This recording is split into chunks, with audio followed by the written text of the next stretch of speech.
नवीन जी ने रिटायरमेंट के बाद अपने कमरे में एसी लगवाया था ताकि बुजुर्ग पति पत्नी को गर्मी की तीव्रता से राहत मिल सके। उनके बच्चों ने पहले ही अपने कमरों में एसी लगवा लिए थे और बिजली का बिल नवीन जी की पेंशन से भरा जाता था। 1 महीने बाद जब 10,000 रुपए का बिल आया तो बच्चों को बहुत गुस्सा आया। उन्होंने नवीन जी का एसी निकालकर बेच दिया और उन्हें गालियां देकर छत पर सोने के लिए मजबूर किया। रात की असहनीय गर्मी की वजह से नवीन जी और उनकी पत्नी की तबीयत बिगड़ गई, जिसके चलते उन्होंने वो होटल में रुकने का फैसला किया। अगली सुबह जब वे काम पर जाने के लिए निकले तो दोपहर की कड़ी धूप में नवीन जी घर लौटे, पसीने से तरबतर। घर में घुसते ही उन्होंने अपनी पत्नी को पुकारा, अनिकेत की माँ, ठंडा पानी दे, सांस घुट रही है, नींबू पानी बना दो, दिल धड़क रहा है, जैसे डूब रहा हूँ। उनकी पत्नी ने तुरंत रसोई में जाकर नींबू पानी बनाया और उन्हें दिया। पानी पीने के बाद नवीन जी को थोड़ी राहत मिली, लेकिन तेज गर्मी और पसीने की वजह से उनका रक्तचाप बहुत कम हो गया था। वे बोले,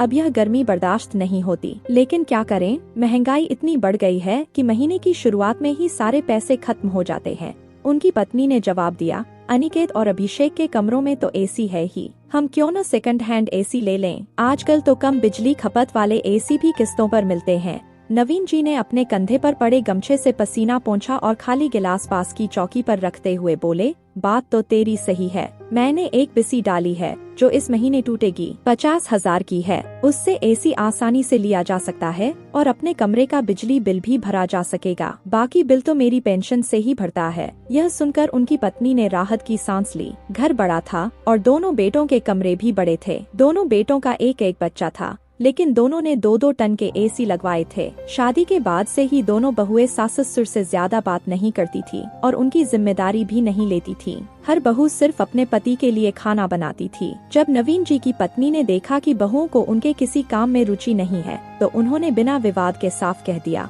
बेटा तुम हमारी चिंता मत करो, बस अपने पति का खाना बनाना मत भूलना। इससे घर में झगड़े नहीं होते थे और माहौल शांत रहता था। नवीन जी की पत्नी ने कभी अपनी भूमिका का बखान नहीं किया, इसलिए उन्होंने और नवीन जी ने खुद ही रसोई की जिम्मेदारी संभाल ली। घर का सारा खर्च मिलकर चलता था। बिजली का बिल नवीन जी की पेंशन से भरा जाता था और बाकी खर्च दोनों बेटे उठाते थे। राशन भी एक साथ आता था और जिसे जो चाहिए होता वह अपना खाना खुद बनाता था। नवीन जी को अपने बेटों के व्यवहार से बहुत निराशा थी। उन्होंने अपने बेटों के पालन पोषण के लिए कई त्याग किए थे, लेकिन शादी के बाद उनके बेटों ने अपनी पत्नियों का साथ देना अधिक पसंद किया। अगले ही दिन नवीन जी की पत्नी की बहन का निधन हो गया। नवीन जी की तबीयत पहले से ही ठीक नहीं थी, इसलिए वे यात्रा करने के मूड में नहीं थे, लेकिन उनकी पत्नी का गुस्सा शांत होने का नाम नहीं ले रहा था। आखिरकार नवीन जी ने अपनी पत्नी को गांव भेज दिया, क्योंकि उन्हें पता था कि वह कम से कम 10 से 15 दिनों तक वापस नहीं आएगी। इसके बाद नवीन जी के खाने पीने की जिम्मेदारी उनकी दोनों बहुओं पर आ गई और उनकी नाराजगी उनके चेहरों पर साफ दिखाई दे रही थी। नवीन जी को मधुमेह था, इसलिए उन्हें सुबह 9 बजे नाश्ता चाहिए होता था, लेकिन दोनों बहुएं सुबह 10 से 11 बजे तक अपने वातानुकूलित कमरों से बाहर नहीं निकलती थीं। नवीन जी ने अपने बेटों से पहले ही कह दिया था, जब तक तुम्हारी माँ वापस नहीं आती, अपनी पत्नियों से कह दो कि वे सुबह 9 बजे मुझे नाश्ता दे दिया करें। दोनों बेटे बिना कुछ बोले अपने अपने कमरों में चले गए, लेकिन उनके चेहरों पर भी नाराजगी साफ झलक रही थी। उन्हें पता था कि उनकी पत्नियां ससुर की सेवा करने के मूड में नहीं थीं। फिर भी अगले दिन सुबह 9 बजे दोनों बहुएं रसोई में थीं, लेकिन वे इतनी जोर जोर से बर्तन पटक रही थी कि उनका गुस्सा साफ नजर आ रहा था। जब नवीन जी अपने कमरे से बाहर आए तो उन्होंने बहुओं की बातचीत सुन ली। बड़ी बहू छोटी बहू से कह रही थी, वो बुढ़िया जानबूझकर गाँव चली गई और ये बोझ हमारे सिर पर डाल गई। छोटी बहू बोली, कितने नखरे हैं इस बुढ़े के, नाश्ता 9 बजे, खाना 1 बजे, शाम को 4 बजे चाय, हे भगवान ये दिन कैसे कटेंगे। बड़ी बहू ने कहा, रात भर बच्चे सोने नहीं देते, 2 बजे नींद आती है और सुबह जल्दी उठकर इस महाराज के लिए नाश्ता बनाना पड़ता है। ये सब सुनकर नवीन जी का मन बहुत दुखी हो गया। उनकी पत्नी ने कभी उन्हें भूखा नहीं रखा था। उन्हें सुबह 9 बजे गर्मा गर्म साबूदाना या दलिया मिलता था, जिसमें चीनी नहीं होती थी। चाय भी बिना चीनी की ही मिलती थी, लेकिन आज बहुओं ने सिर्फ कुछ बिस्किट और 1 कप चाय मेज पर रख दी थी। चाय में पानी बहुत ज्यादा था और चाय पत्ती इतनी डाली गई थी कि चाय बेहद कड़वी हो गई थी। नवीन जी को ऐसी चाय की आदत नहीं थी। उन्होंने पहला घूंट लिया और तुरंत कप एक तरफ रख दिया। दोनों बहुएं अपने कमरों में वापस चली गयीं। बाहर धूप बहुत तेज थी, घर के अंदर भी हवा रुकी रुकी सी लग रही थी। पसीना रुकने का नाम नहीं ले रहा था। नवीन जी अभी अभी नहा कर आए थे। फिर भी वे पसीने में पूरी तरह भीग चुके थे। ऊपर से इस कड़वी चाय ने उनके मुंह का स्वाद और बिगाड़ दिया था। उन्होंने आंखों में छलकते आंसू पोंछे और रसोई की ओर चले गए। वहां जाकर उन्होंने देखा कि रसोई पूरी तरह बिखरी पड़ी थी। उनकी पत्नी बहुत सफाई पसंद थी। वह रात को सोने से पहले चाहे बर्तन किसी के भी हों, पूरी रसोई साफ करके ही सोती थी। लेकिन बहुएं कुछ अलग थीं। जब मन होता तब काम करती, वरना बिल्कुल नहीं। कभी कभी तो दोनों खाना भी नहीं बनाती थीं। तब दोनों बेटे माँ के कमरे में आकर कहते, माँ, जो कुछ आपने पापा के लिए बनाया है वह हमें भी दे दो, क्योंकि आज कृतिका की तबीयत ठीक नहीं है। तुरंत दूसरा बेटा बोल पड़ता, पूर्वा भी बीमार है। नवीन जी की पत्नी चुपचाप बेटों को भी खाना परोस देती थी। वह हमेशा गर्म और ताज़ा खाना बनाती थी, क्योंकि नवीन जी को ताज़ा खाना और गर्म फुल्के देने की उसे आदत थी। उसने पूरी जिंदगी नवीन जी की देखभाल की थी, लेकिन आज उसी घर में अपनी बहुओं के व्यवहार से उन्हें अकेलेपन का एहसास हो रहा था। कभी कभी अगर रात की रोटी बच जाती थी तो नवीन जी की पत्नी सुबह उठकर खुद नाश्ते में खा लेती थी, लेकिन उन्होंने कभी नवीन जी को बासी रोटी नहीं दी थी। पत्नी और बहू के जो कर्तव्य होते हैं वे सभी नवीन जी की पत्नी ने पूरी निष्ठा से निभाए थे, लेकिन उनकी बहुओं को उससे कोई मतलब नहीं था। वे उद्धट और आलसी थीं। नवीन जी ने जब रसोई की हालत देखी तो वे हैरान रह गए। रात के गंदे बर्तन शेल्फ पर बिखरे पड़े थे। रसोई बड़ी और सुंदर थी, लेकिन उस समय वह बहुत गंदी दिख रही थी। उन्होंने फ्रिज खोला, वहाँ से ब्रेड और मक्खन निकाला, 2 स्लाइस पर मक्खन लगाया और वहीं खा लिया। पानी के एक घूंट के साथ वह सूखा कौर निकल गए। उनकी आंखों में आंसू आ गए। उन्हें अपनी पत्नी की बहुत याद आई, लेकिन वह पीड़ा और निराशा इतनी गहरी थी कि उसे भुलाना संभव नहीं था। दोपहर के खाने में उन्हें कल की बनी रोटी और सब्जी दी गई। भीषण गर्मी और बार बार लोड शेडिंग के कारण फ्रिज ठीक से काम नहीं कर रहा था,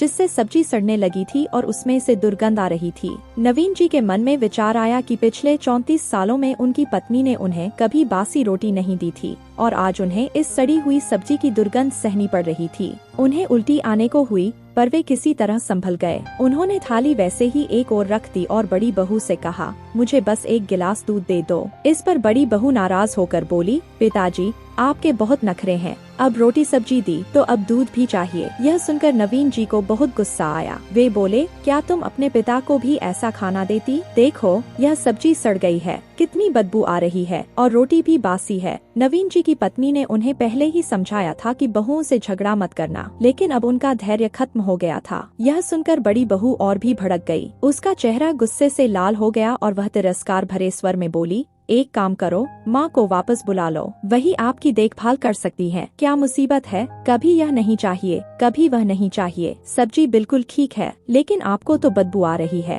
अरे, जैसे सारा घर खर्च आप ही चला रहे हो। यह कहकर वह निश्चिंत होकर अपने कमरे में चली गई। दरवाजे के पास खड़ा नवीन जी का 5 साल का पोता यह सब देख रहा था। नवीन जी ने अपनी आंखों में आए आंसू हाथ से पोंछे। तभी वह छोटा बच्चा दौड़कर रसोई में गया, एक कांच का गिलास लिया, फ्रिज से दूध निकाला और एक गिलास भरकर अपने दादा के सामने रखते हुए बोला, दादाजी, यह दूध पी लीजिए। यह देख नवीन जी का हृदय प्रेम से भर गया। उन्होंने पोते को गोद में उठाया, प्यार से अपने सीने से लगाया और उसके माथे पर चुंबन लिया। वे बोले, तू तो मेरा खून है ना, इसलिए तुझे कुछ कहा नहीं, लेकिन दादा को भूखा रहना पड़ा। वह छोटा बच्चा भी दादा की गोद में चढ़ गया और बोला, दादाजी, आप चिंता मत करो, जब मैं बड़ा हो जाऊंगा और मेरी पत्नी आएगी तो मैं उसे भी कहूँगा कि मेरे माता पिता को भी बासी खाना खिलाया जाए। वह छोटा सा बच्चा आंख मारते हुए यह बात बोला जैसे उसे अपने दादाजी को खुश करना हो। एक पल में ही नवीन जी के चेहरे पर हंसी आ गई। बच्चों की बातें ऐसी होती हैं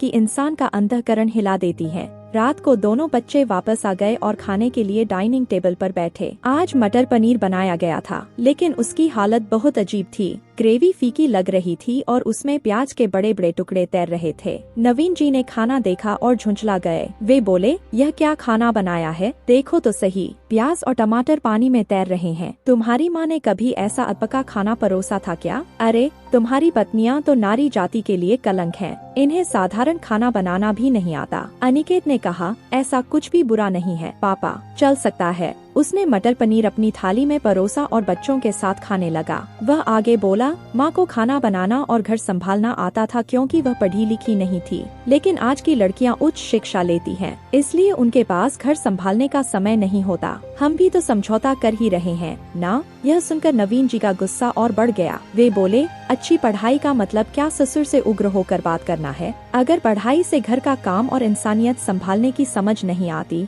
तो तुम्हारी अनपढ़ माँ उनसे 100 गुना अच्छी थी। उसने कभी मेरे माँ बाप के सामने आवाज नहीं उठाई, कभी मुझे ऐसा बेस्वाद खाना नहीं दिया। शादी से पहले अगर तुम्हारे खाने में जरा सी भी कमी होती थी तो तुम माँ पर चिल्लाते थे, माँ ये क्या बनाया, हम दिन भर थक कर आते हैं, कम से कम खाना तो अच्छा दो। लेकिन अब ये खाना तुम्हें सहज स्वीकार्य है। यह कहकर नवीन जी ने कुर्सी पीछे खिसकाई और उठ खड़े हुए। उन्होंने कहा, अनिकेत खाना खत्म होने के बाद बाजार से दही ले आना, मैं दही के साथ रोटी खाऊंगा। अनिकेत बोला, ठीक है पापा, मैं दही ले आऊंगा। नवीन जी ने कहा, सुबह के नाश्ते के लिए मुझे ब्रेड और शुद्ध दूध चाहिए। ब्रेड तुम ले आना, दूध मैं खुद जाकर देख लूंगा। और अपनी पत्नी से कहो कि वह अपने कमरे में ही रहे, मुझे मेरे नाश्ते के लिए उसकी जरूरत नहीं। यह कहकर वे गुस्से में अपने कमरे में चले गए। उनकी पत्नी को मायके गए हुए मात्र 24 घंटे ही हुए थे, लेकिन नवीन जी की हालत ऐसी हो गई थी कि अंततः उन्होंने अपनी पत्नी को फोन लगाया। फोन पर उनकी पत्नी हिचकियां लेते हुए रो रही थी। थोड़ी देर उन्हें समझाने के बाद नवीन जी ने पूछा, तुम और कितने दिन वहाँ रहोगी? पत्नी ने कहा, नवीन जी मेरी बहन गुजर गई है और उसके बच्चे बहुत रो रहे हैं। वे कह रहे हैं, मौसी कुछ दिन हमारे साथ रहो। नवीन जी बोले, अगर तुम वहाँ रुकी रही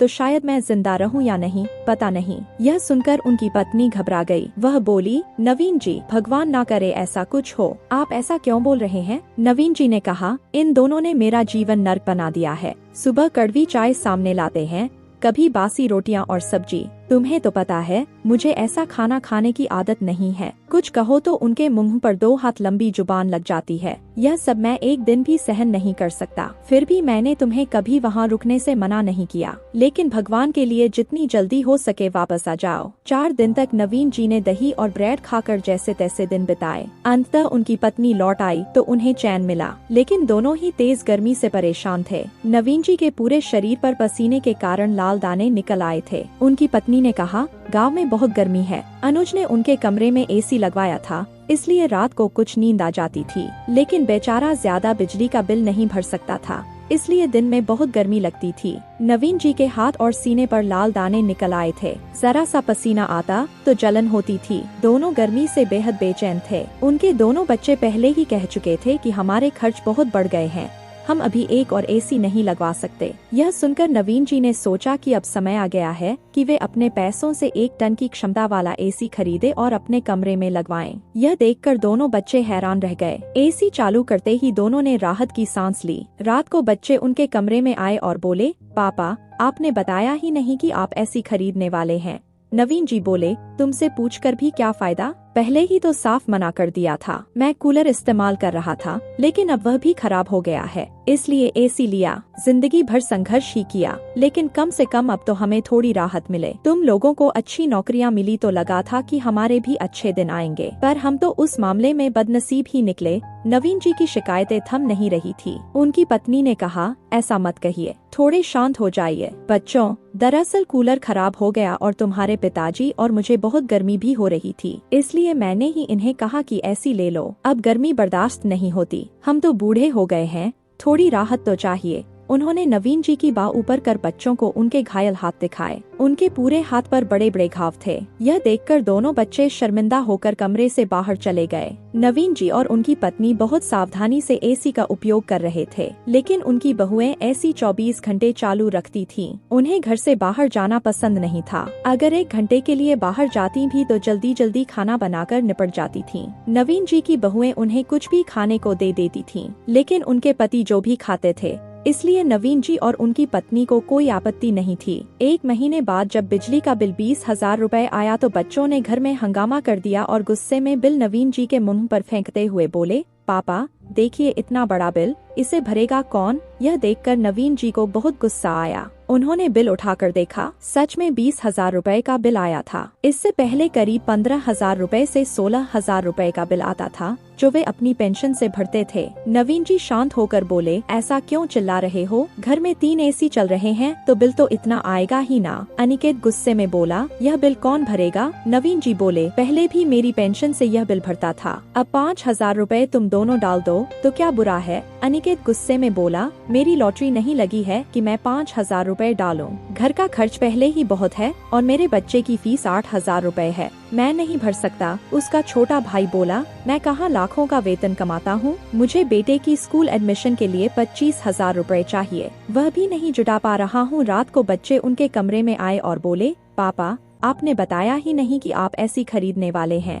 नवीन जी बोले, तुमसे पूछकर भी क्या फायदा, पहले ही तो साफ मना कर दिया था। मैं कूलर इस्तेमाल कर रहा था लेकिन अब वह भी खराब हो गया है, इसलिए ऐसी लिया। जिंदगी भर संघर्ष ही किया लेकिन कम से कम अब तो हमें थोड़ी राहत मिले। तुम लोगों को अच्छी नौकरियां मिली तो लगा था कि हमारे भी अच्छे दिन आएंगे, पर हम तो उस मामले में बदनसीब ही निकले। नवीन जी की शिकायतें थम नहीं रही थी। उनकी पत्नी ने कहा, ऐसा मत कहिए, थोड़े शांत हो जाइए। बच्चों, दरअसल कूलर खराब हो गया और तुम्हारे पिताजी और मुझे बहुत गर्मी भी हो रही थी, इसलिए मैंने ही इन्हें कहा कि ऐसी ले लो। अब गर्मी बर्दाश्त नहीं होती, हम तो बूढ़े हो गए हैं, थोड़ी राहत तो चाहिए। उन्होंने नवीन जी की बाह ऊपर कर बच्चों को उनके घायल हाथ दिखाए। उनके पूरे हाथ पर बड़े बड़े घाव थे। यह देखकर दोनों बच्चे शर्मिंदा होकर कमरे से बाहर चले गए। नवीन जी और उनकी पत्नी बहुत सावधानी से एसी का उपयोग कर रहे थे, लेकिन उनकी बहुएं एसी 24 घंटे चालू रखती थीं। उन्हें घर से बाहर जाना पसंद नहीं था। अगर 1 घंटे के लिए बाहर जाती भी तो जल्दी जल्दी खाना बनाकर निपट जाती थीं। नवीन जी की बहुएं उन्हें कुछ भी खाने को दे देती थीं, लेकिन उनके पति जो भी खाते थे, इसलिए नवीन जी और उनकी पत्नी को कोई आपत्ति नहीं थी। 1 महीने बाद जब बिजली का बिल सुरक्षा समस्याएं आया तो बच्चों ने घर में हंगामा कर दिया और गुस्से में बिल नवीन जी के मुंह पर फेंकते हुए बोले, पापा देखिए इतना बड़ा बिल, इसे भरेगा कौन। यह देखकर नवीन जी को बहुत गुस्सा आया। उन्होंने बिल उठाकर देखा, सच में 20,000 रुपए का बिल आया था। इससे पहले करीब 15,000 रुपए से 16,000 रुपए का बिल आता था, जो वे अपनी पेंशन से भरते थे। नवीन जी शांत होकर बोले, ऐसा क्यों चिल्ला रहे हो, घर में 3 एसी चल रहे हैं तो बिल तो इतना आएगा ही ना। अनिकेत गुस्से में बोला, यह बिल कौन भरेगा। नवीन जी बोले, पहले भी मेरी पेंशन से यह बिल भरता था, अब 5,000 रुपए तुम दोनों डाल दो तो क्या बुरा है। अनिकेत गुस्से में बोला, मेरी लॉटरी नहीं लगी है कि मैं 5,000 रुपए डालूं। घर का खर्च पहले ही बहुत है और मेरे बच्चे की फीस 8,000 रुपए है, मैं नहीं भर सकता। उसका छोटा भाई बोला,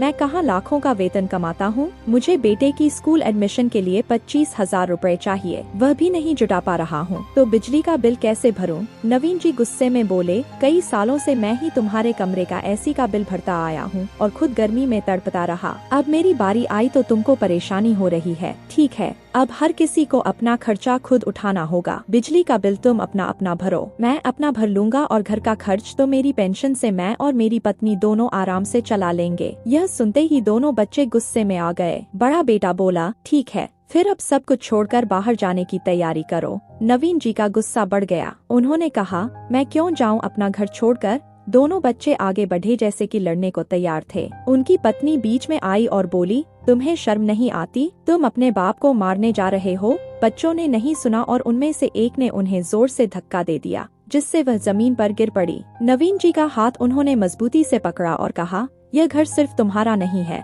हमारा भी है, इसलिए हमारे ऊपर हुकूमत चलाने की कोशिश मत करो। हमें इतना बड़ा बिल नहीं भरना और अगर कूलर खराब हो गया था तो उसे हमें देना चाहिए था। हम पहले ही अपने खर्चों से परेशान हैं।